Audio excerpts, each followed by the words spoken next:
Salah satu dari banyak pertanyaan orang terkait dengan Al-Quran adalah bagaimana Al-Quran yang diturunkan 15 abad yang lalu bisa terjaga keasliannya sampai zaman sekarang. Untuk menjawab pertanyaan ini, terlebih dahulu kita harus menelusuri sejarah Al-Quran dari masa awal kenabian. Pada masa Nabi sendiri, keaslian Al-Quran dijaga melalui dua cara, yaitu dengan tulisan dan hafalan. Ketika itu, ayat-ayat Al-Quran ditulis di berbagai media seperti kulit, tulang, dan pelepah kurma. Dalam prosesnya, ketika ayat Al-Quran turun, maka Nabi memanggil beberapa sahabat penulis wahyu dan mendiktikannya kepada mereka. Kemudian beliau mengatakan, taruhlah ayat ini di surah yang disebutkan kalimat seperti ini. Tidak cukup sampai di situ, hasil tulisan para sahabat tersebut pun setelah itu dikoreksi kembali, dan kemudian tulisan yang sudah dikoreksi tersebut disebar ke sahabat-sahabat lain agar bisa dipelajari. Selain itu, keaslian Al-Quran juga dijaga dengan dihafal. Dikarenakan tradisi lisan yang kuat pada waktu itu, maka tidaklah susah bagi para sahabat untuk menghafal ayat-ayat Al-Quran. Diriwayatkan bahwa jumlah para sahabat yang hafal Al-Quran pada waktu itu sangatlah banyak, dan hal ini bisa diketahui dari jumlah para penghafal Al-Quran yang terbunuh dalam peristiwa Bir Ma'unah dan Perang Yamamah. Selanjutnya, pada masa kekhalifahan Abu Bakar, setelah Perang Yamamah, dikarenakan banyaknya penghafal Al-Quran yang wafat, maka atas usul Umar bin Khattab, Khalifah Abu Bakar menginstruksikan untuk menghimpun tulisan Al-Quran yang tersebar agar ditulis menjadi satu mushaf utuh. Maka dibentuklah panitia untuk melakukan tugas ini yang dipimpin oleh Zaid bin Thabit. Diriwayatkan bahwa ketika itu Zaid dan Umar duduk di pelataran Masjid Nabawi dan menyerukan kepada sahabat-sahabat lain bahwa siapa yang mempunyai tulisan Al-Quran agar melaporkannya kepada mereka. Mereka yang datang pun diminta bersumpah bahwa tulisan Al-Quran yang mereka laporkan tersebut ditulis di hadapan Nabi. Setelah semua fragmen Al-Quran terkumpul, mereka mengurutkan dan mengonfirmasinya dengan hafalan para sahabat ketika itu.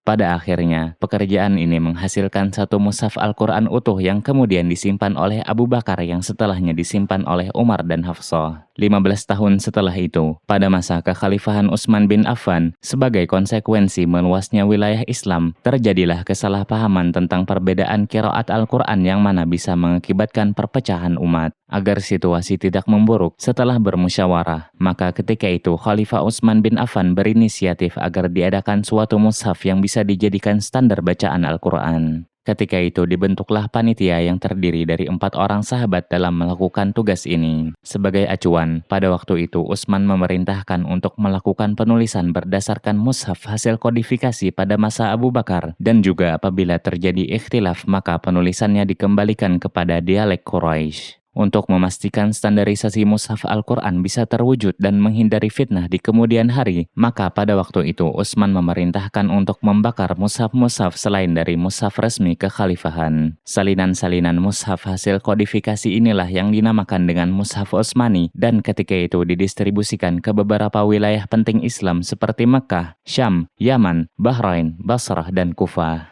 Mushaf-mushaf inilah yang dijadikan rujukan para ulama dalam penulisan dan pengajaran Al-Quran pada masa setelahnya hingga masa sekarang. Meskipun demikian, ada satu perbedaan besar antara mushaf ketika itu dan mushaf yang ada pada kita sekarang. Pada masa awal, mushaf Al-Quran tidaklah memiliki harokat, titik, dan penanda sebagaimana yang ada pada zaman kita sekarang. Lantas bagaimana Al-Quran dipertahankan orisinalitasnya sementara mushafnya bisa dibaca dengan banyak variasi? Sebagai contoh, ini adalah kata yang maknanya agama, ad-din, dan ini adalah kata yang maknanya hutang, ad-dain. Ketika harokat dan titiknya dihilangkan, maka kedua kata ini terlihat sama persis dan beginilah mushaf Al-Quran pada awalnya ditulis. Perlu diketahui bahwa tanda huruf dan harokat yang kita kenal sekarang ditemukan puluhan tahun setelah wafatnya Utsman. Oleh karena itu, ketika mengirimkan salinan mushaf, Utsman tidak hanya mengirimkan lembaran-lembaran Al-Quran saja, melainkan menyertakannya dengan ahli qiraat yang akan mengajarkannya di wilayah yang dituju.